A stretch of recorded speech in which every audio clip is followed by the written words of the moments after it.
My name is Faiza Patel. I'm the co-director of the Brennan Center's Liberty and National Security Program, and I'm going to be moderating your program today. So technology, in fact, Megatech, as this book says, is obviously all around us. We see it, things that took us hours take us minutes. People can work together from Boston to Bangladesh. It facilitates organizing, it facilitates protests. I don't know if the Women's March that took place earlier this year would have been possible without social media. The same goes for the Arab Spring. So many other pro-democratic things have been facilitated by technology. At the same time, right, we're all slightly dislocated by technology, and we're a little bit afraid of it. Companies collect more and more of our data, but can they and do they keep it safe? Just a few days ago, we saw the Equifax stories on the front page of the Times. That's not the first hack. It's not going to be the last hack. How do we protect our data and our information in this world? Algorithms, which this book talks about a great deal, are used to predict and to make a lot of decisions about our lives, whether it's your credit rating, or whether you get a mortgage. Companies are using them to screen employees for ideal profiles. They really shape the way our futures are going to play out, whether as students or consumers or just members of civil society. But what do we really know about how these algorithms operate and whether or not they're fair, and whether what they're doing is the right thing, however you might define that? And of course, the big issue of, if robots are going to do our jobs, what on earth are we all going to do for the next century is something I think that's very much on people's minds. My guest today, Daniel Franklin, has this new book, Megatech, Technology in 2050, which explores the frontiers of technology and really, I think, highlights the need for us to deal with these issues and to deal with them now rather than later when these waves of technology have already washed over us and it may well be too late. As the executive editor of The Economist, Daniel has long experience in grappling with a range of complex issues. And he really, I think, by editing this book and having kind of curated this selection of leading scientists and thinkers, given us a window into what the world might look like and what challenges we might face. And so we're really excited to have you here today. I'm glad you're in New York so that we can talk about these issues in person. Welcome, Daniel, to the Brennan Center. So let me start with my first question. So one of the themes of this book is that technology is changing at an incredibly rapid pace, right? That what's happening is an acceleration in part brought on by developments in physics and our ability to test things without actually testing them. Given that, isn't it audacious, and some might even say a little bit crazy, to think about predicting what technology will be like in 2050? Well, thanks very much, Faiza, and thank you for having me here. It's an honor to be here, and rather special to be here on September the 11th in particular.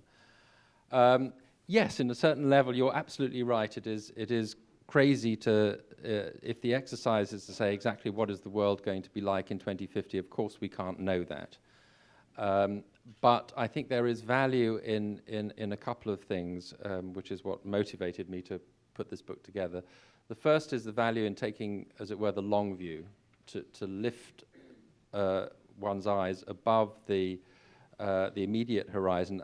I spend a lot of my time at The Economist working on a year-ahead horizon. I edit something called The World, whatever the next year is. So The World in 2018 is the one that I'm currently working on, and that's fascinating. But sometimes if you go even further and say what's going to be happening in a decade or 2 decades or 3 decades, you sometimes have a better sense of the change in tectonic plates and you see the bigger picture. So I think there's a virtue in that. And then the second thing, which is very much what I attempted to do in this book, is not to say exactly how are things going to be, which you can't do, but what are some of the things we need to think about in preparing ourselves for that world. So perhaps I should say just a little bit about how this book is put together. As you said, it's a collection of 20 contributors, and the first part of the book is what I call explore some of the fundamental drivers of technology. You mentioned physics, and that's a very good one. So what is it about the state of physics today that can have an impact on the way technology develops over the coming decades? And sure enough, yes, Frank Wilczek, who is a Nobel Prize-winning physicist, writes a very brilliant analysis of saying that we can do a lot more now by calculation rather than experimentation, and that just by itself allows change and developments to happen much faster. Similar conclusion from an exploration of where we are in biology, with exponential change in the efficiency and reduction in the cost of DNA sequencing and what that's unlocking. And the very first chapter in the book is by my colleague Tom Standage, who says, here's a toolkit I use for looking at the future, and perhaps just mention that briefly, which is three things can really help you. History can be throw useful light on the future. Tom wrote a whole book on what he called the Victorian Internet, which was, of course, the electric telegraph. And that, the way that developed has a lot of parallels with the way that the Internet itself developed. So it pays to look at that historical example. A good sort of analogy today would be driverless cars. So a natural place to look would be the history of how did we move from horse-drawn carriages to horseless carriages, i.e. the motor car that we've now known for 100 years or more. And again, that people were worried about a lot of the things that we're worried about today when we talk about driverless cars. You know, what about all the people who are employed in this industry? What would happen to them? What about the regulation for these new things that drive them, that are powered by internal combustion engine? What about the infrastructure that you need for them to work, all the gas stations and so on? Very much similar. What about the town planning? Very much the same sorts of things we're grappling with trying to think through driverless cars. So history is one thing. The next part of his toolkit is what he calls edge cases from the present. So this is essentially trend spotting, and there's this famous quotation that from William Gibson, that the future is already here, it's just not very evenly distributed. So technology tends not to arrive fully formed overnight from one day to the next. If you know where to look, you can see tomorrow's technology today. But the trick is knowing where to look. And so if you're smart, you can start to spot tomorrow's trend. I'll just give one example. My favorite example of that is mobile phones in Japan. The Japanese had a rather insular development of their mobile telephone system. So they started doing things that were not being done elsewhere, earlier than were being done elsewhere.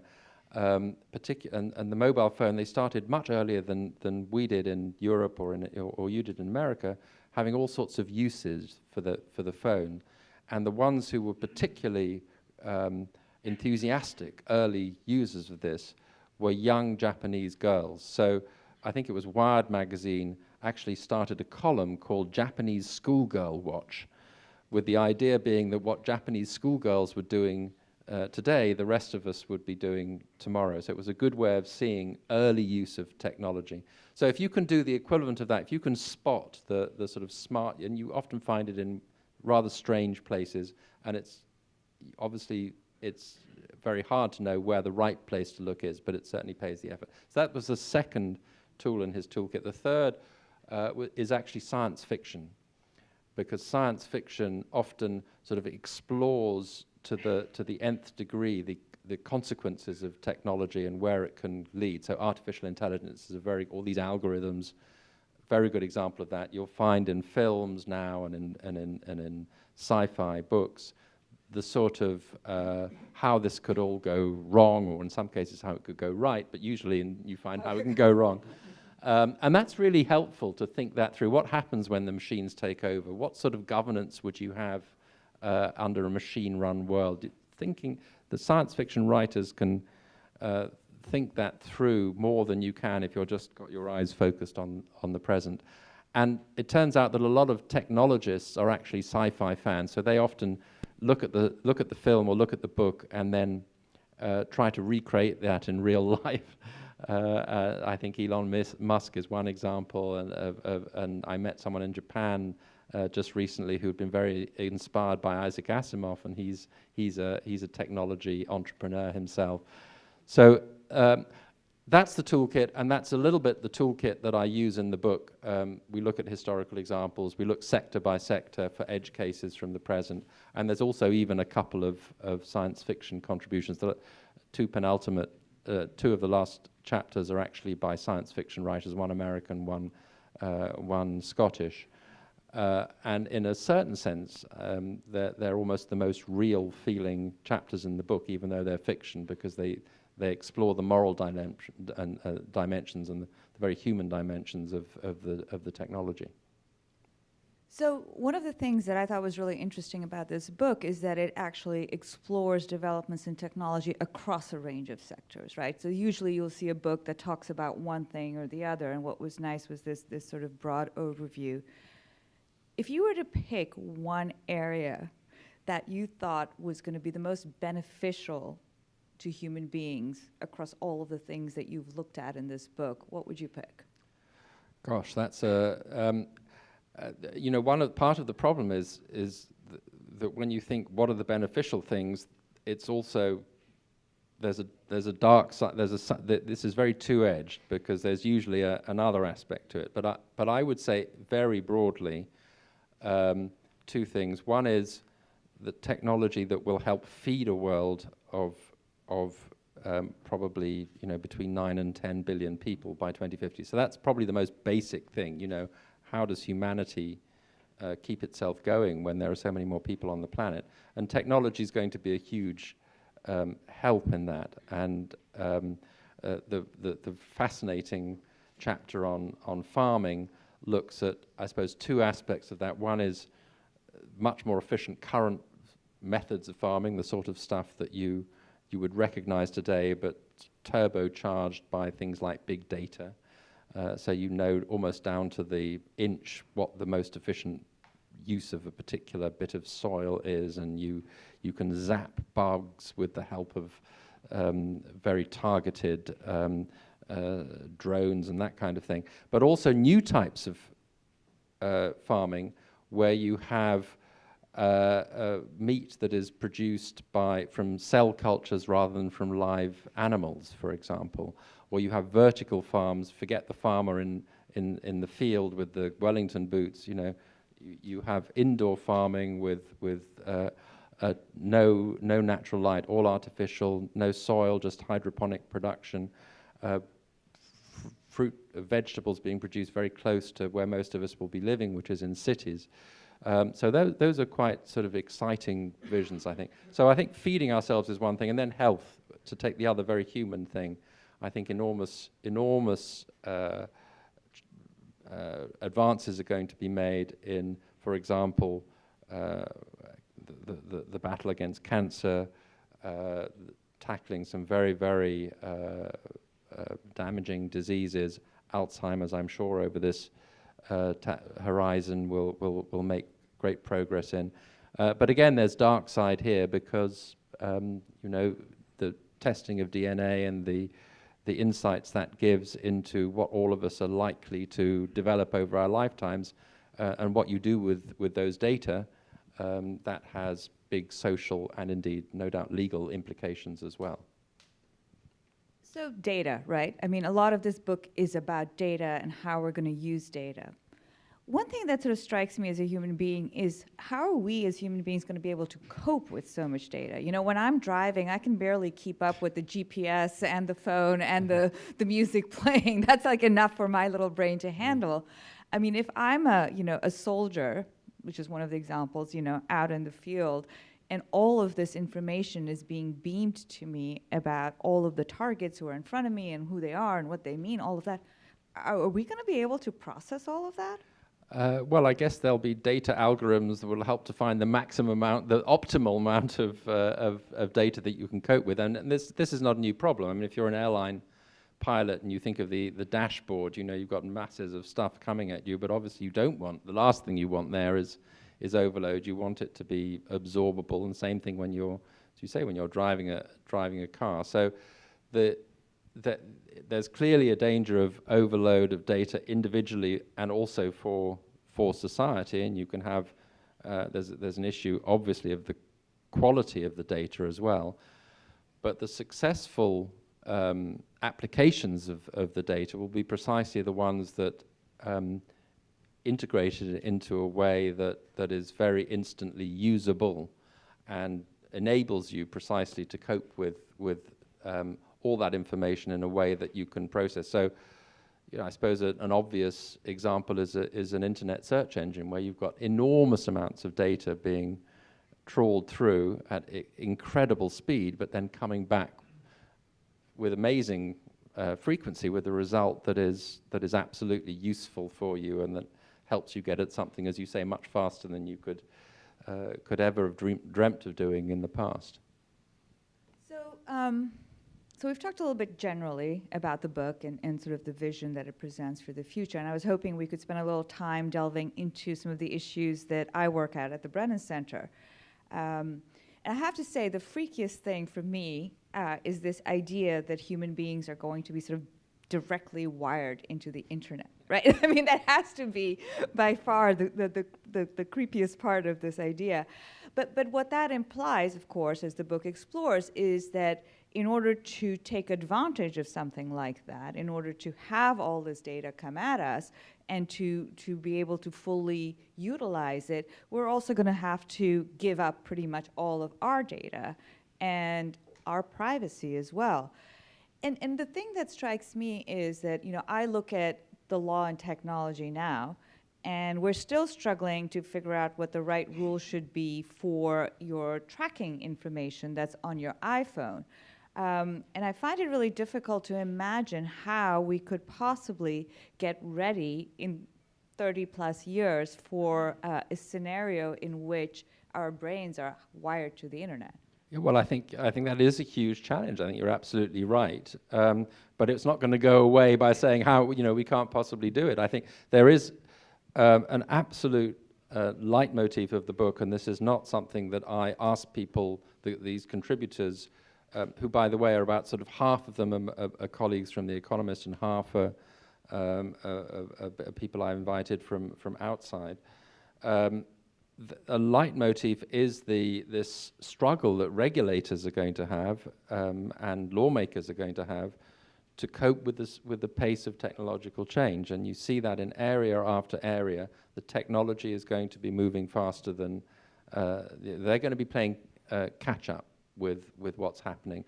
And you see this absolutely in sort of the data privacy conversation that happens now. And often also the response to it is not the same in different parts of the world, and even in liberal democracies. You know, the American response is and level of regulation is often different from the European response and level of regulation, let alone what happens in you know, less free societies like China. So I think you're completely right that I mentioned medical records. I think it's absolutely the case with the potential plugging in of ourselves to the internet. But it sounds fantasy, but you know, serious money is now going into research for this. And again, I mentioned Elon Musk. He's one of the people who's investing in this. So regulators are going to find themselves having to make rules for this. They're going to have to find themselves making rules for human enhancements of various sorts, whether it's us connected to machines or us editing DNA to change our babies, you know, and improve our children's capabilities. Anybody who thinks that isn't going to happen, or there isn't going to be pressure for people to do that, hasn't focused on the multi-gazillion dollar cosmetics and human enhancement industry that is out there already. You know, we spend a fortune. We use the technology that is available with enormous enthusiasm to try to make ourselves better, and we're going to do that with all tools available. So governments have to get wise to the regulatory challenges ahead, and they are. I think it's a fact of life. They're going to be playing catch up. Well, one thing that actually prevents governments from regulating in these industries is that there's a lot of resistance from the industries as well. So you mentioned, you know, data privacy. In the United States, we don't have any broad data privacy framework, any, you know, sort of fundamental regulations relating to, you know, what data is, who owns it, what the companies can do with it, what our rights are vis-a-vis data.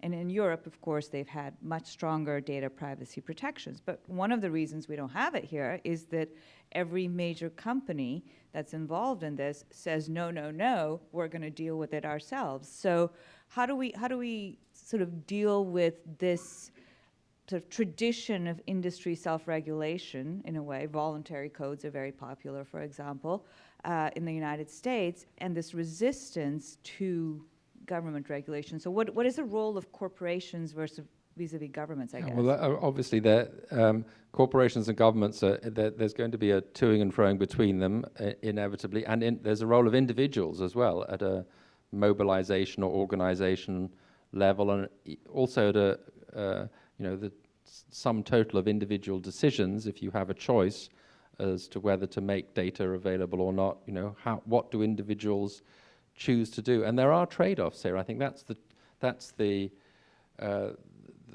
complex reality, that it's not a simple question of saying this is good or bad. There are good and bad ways of doing things. There's balances of choices, because data, you know, we had on our cover at The Economist this week facial recognition technology, which plays right into these themes, and this is very much coming now. These companies are starting to, and governments are starting to use this technology. It's going to get more and more sophisticated, and it's going to throw up regulatory challenges, and it will produce great conveniences and great advantages. And I think Apple's new phone, they say probably it's going to be facial recognition security, which will be very convenient. But where does it all lead, and are we comfortable with that? And will we decide as individuals, yes, I'm happy to give up my data in order to have that convenience? Those are very, very real trade-offs. Often, and perhaps to a surprising extent, people do seem prepared to say, okay, I will give up my data because I want the convenience of the service that giving it up. You know, we're prepared to switch on our mobile roaming so that whatever company can track us and provide the service, we're prepared to let companies sort of have our data so that we can get things free. But there may be a generational aspect of this, that younger people who are used to the technology are more prepared to make this trade-off than older people who are more suspicious of a surveillance society. I don't know, but it's definitely a trade-off, and that trade-off is that where you draw the line, as you say, is often done differently in different places. And we're about to have a whole swathe of European data regulation come in, which is much tighter than you have in the United States. And that itself actually creates problems for companies that are trying to navigate or trade across different jurisdictions. So I want to push back a little bit on this idea that there are these individual decisions, right? Because, I mean, I don't know, has anyone here sort of read the terms of service of Yahoo or Gmail or whichever, whatever you use for email, right? I don't think anybody really does that, right? So that's one part of the regulatory framework. They're like, well, yeah, you know, we told you that, you know, we were basically going to monitor everything you did on our service, so you have nothing to complain about. Similarly, I'm not sure that people realize the extent to which their data is a commodity. I mean, yes, within a certain part of society they do, but I'm not sure that more broadly people do realize that, and certainly not when you get outside of the developed world. A lot of times people have no choice, right? You know, I work for the Brennan Center, they give me a phone, they're like, off you go, we need to be able to reach you. No, I mean, these are not individual decisions made in the sort of knowing, conscious, we're giving up something over here. So given that there may not be full agency in that, and yet you have corporations who are accumulating already vast amounts of data. You have governments, at least in the United States, which is not willing or not capable of regulating that. How does that balance get worked out? I think, you know, this is all true, and you have to be either mad or heroic to read the full terms and conditions. Theoretically, anyway, you could regulate that to some extent and say this has to be very clear, clearly stated, and clear opt-ins and opt-outs. But often, you know, opting out is quite a bold thing to do and may involve some sacrifice of career, or you might be considered just not in the conversation, and you might miss out on an awful lot. So it's very hard decision to take. But I think there are pressures that individuals can bring to bear, and obviously more so when they group together as pressure groups and can start to influence a pushback if companies are behaving in ways that are ultimately damaging, or indeed if they feel that the balance is wrong and needs to be redressed. And I think that part of the proof of that is that it does work differently in different societies. In Germany, for example, where people are particularly concerned for historical reasons about data privacy, there's a different balance struck politically than there has been here. So it just shows that the democratic process can work differently, partly because of public opinion and public pressure on politicians.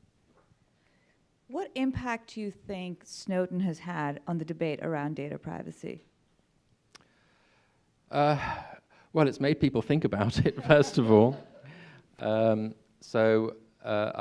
think it's made people much more aware of the degree of what's collected, what's the way that the government is,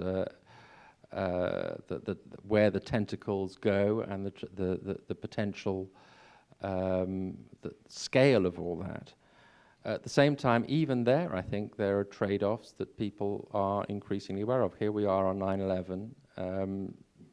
You know, people also demand that our security services stop plots before they're hatched, are aware of what's going on. So there's a very real and legitimate demand for ways that we can reach into people who are trying to harm us and stop them doing nasty stuff, and there is a trade-off to happen there. So again, there's no simple answer to this stuff.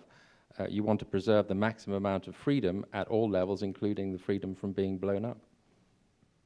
So we're 30 minutes into the program, and I just wanted to remind people that this is the Brennan Center for Justice at NYU Law School, and we're talking to Daniel Franklin, the executive editor of The Economist and the author of a new book called Megatech, Technology in 2050. And I'm Faiza Patel, your moderator. Coming back to the conversation, I just want to ask you one more sort of longish question, and then maybe we can do a lightning round where I'm going to throw random words at you and see how you react. So people have this sort of belief that if the computer does it, it's got to be right. And the computer doesn't have not human my biases. computer. But in fact, you know, what we've seen is that algorithms are not always right.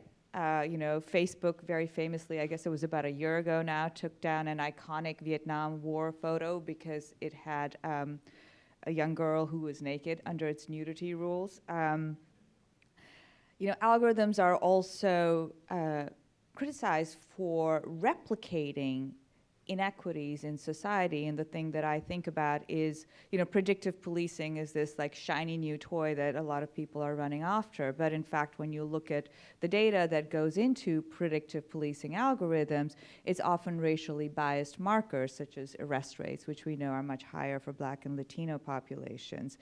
So I just sort of wonder about this idea, that the algorithm is going to be right. We're not going to know what's in the algorithm. These are sort of some of the challenges that we need to be dealing with. And do you have any thoughts about how, like maybe some principles perhaps as to how we might deal with algorithmic decision making?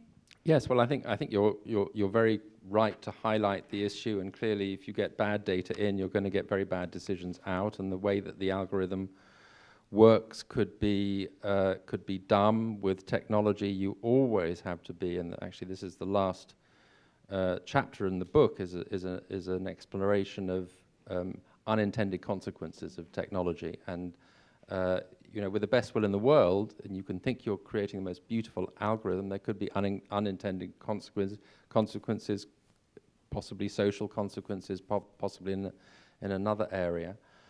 So I think the first thing is a healthy skepticism of what you were implying, that the computer is always right. Skepticism that there could be, what's wrong here? What's the problem here? Look on it. Don't look at it as something that is necessarily infallible.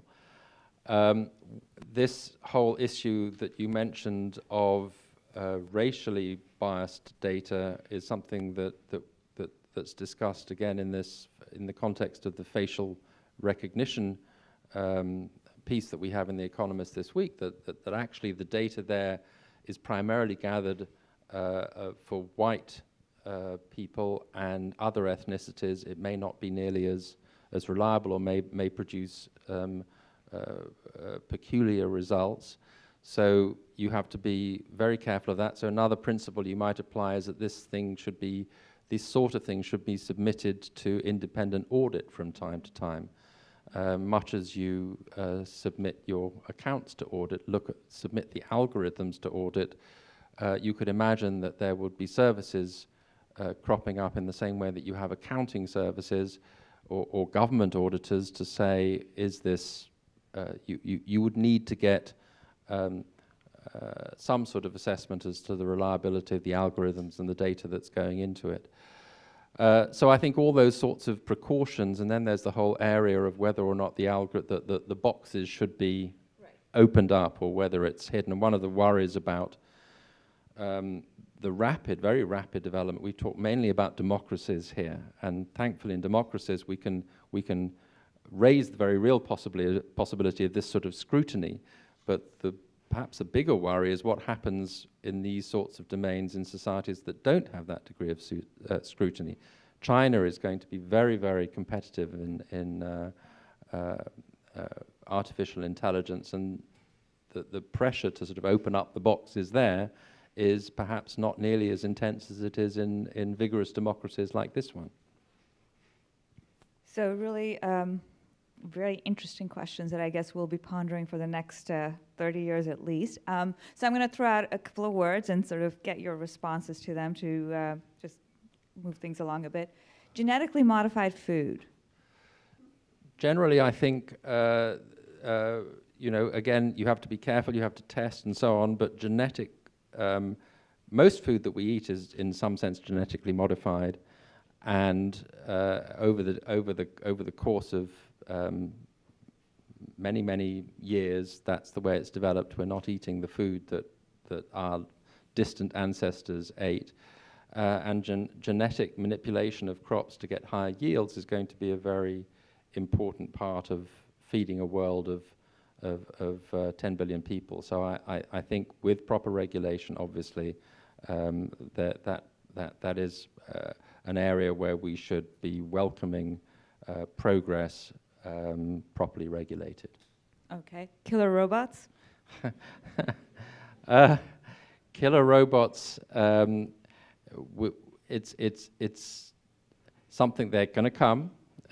because, and in fact, they're already here to some extent. I mean, we're already sending up drones into the sky, which are, in fact, killer robots, and you could certainly say that it's better, at least for countries not to be sending their people up to die in those machines, and better to have robots doing the fighting than humans. But you obviously, I think, have to be careful that the robots don't remain, ultimately have a responsibility, someone who is held accountable for the robots. And I think the rules of warfare, it's something that's very live debate at the moment, are going to be something that we have to pay much more attention to, because the capabilities of the killer robots are going to be growing very rapidly. Fake news? My microphone was almost cut off there by fake news. That was me. Yes, well, one of the things that distresses me about all the discussion around fake news is that the very term fake news is being debased. Fake news in some contexts now is actually just another word, or what is branded as another word for the truth. So news you don't like, in certain contexts, is branded as fake, but it's only because they don't like it, and often it's true. So obviously, when news is genuinely fake, and I understand to be fake news stuff that is fabricated, is a terrible thing, and what you need to combat it is real news. And so I'm against fake news, but I'm even more against the misuse of the term fake news. What's going to be the Netflix of the future? Everybody wants to be Netflix, by the way. I mean, that's going to be, and this is not 2050. This is, streaming of content is there's going to be that's the next imminent technology battle. You know, Disney is getting into that, and Netflix has really shaken up the way that people consume what used to be called television, I suppose, and as we have to call it something else. There's a lot of talk, and this is, I think, going to be interesting to see how this plays out, of virtual reality and augmented reality. So, will that be the next level of the immersive experience of watching screens? I'm yet to be persuaded that the technology has to make a few more leaps to make this really something that's easy for consumers to do, to experience. At the moment, you still have to put on rather cumbersome kit, but when that day arrives, when it's really simple, then I expect that something to do with virtual reality will be the next phase of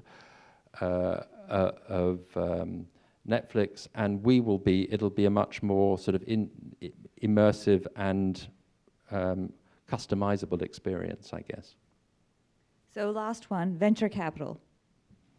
Well, a very big, important thing for the technology industry. One of the contributions is from a tech venture capitalist, and Wim Blatt from Silicon Valley. She's been a great sort of pioneer in the software area. And she interestingly says that it's another of the sort of long-term techniques for looking into the future of technology is to follow the money. Where is the money going? She has this great analogy of technology being like waves, whereby as the wave forms out in the ocean, there are lots and lots of companies out there where you get money is being invested in them, but as they come closer to shore, only a few survive, and it takes a long time for them to come in, typically sort of 10 years or so. And by the time they hit the shore, each wave has brought in only a handful of companies that then become the giants that we know. And she says that the current wave of investment is in AI, artificial intelligence, also quite a lot in quantum computing. And we're about 4 years into that wave. So if history is a guide, we'd expect that in sometime middle of next decade, far too long time horizon, middle of the 2020s, we will get some very giant AI type and quantum computing companies that will be starting to make a really big impact on our world. So I think we can all join together to thank you for really an excellent and thought-provoking